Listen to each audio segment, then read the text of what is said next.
अहमद रज़ा बरेलवी जो हैं, उनका एक बहुत बड़ा कॉन्सेप्ट है कि वो उन्होंने फरमाया कि अगर कोई इंसान शराब से नहा के आया हो,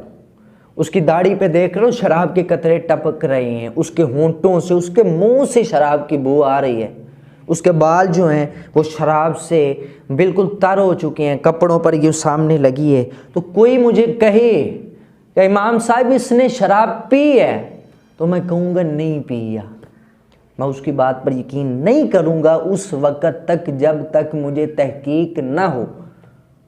और पूछने कहने वाला सवाल करे कि आप तहकीक क्या करेंगे, देखिए उसकी दाढ़ी भी तार है, बाल भी तार हैं, उसके मुंह से भी बदबू आ रही है, उसके सामने देखो कपड़े भी उस शराब से भीगे हुए हैं, अभी भी आप कह रहे हैं कि नहीं मुझे यकीन ही नहीं है। तो फरमाने लगे हो सकता है कि वो गुजर रहा हो, किसी शराब पीने वाले ने हाथ में बोतल पकड़ी हो और उसने इस पर फेंक दी हो, क्योंकि वो तो नशे में है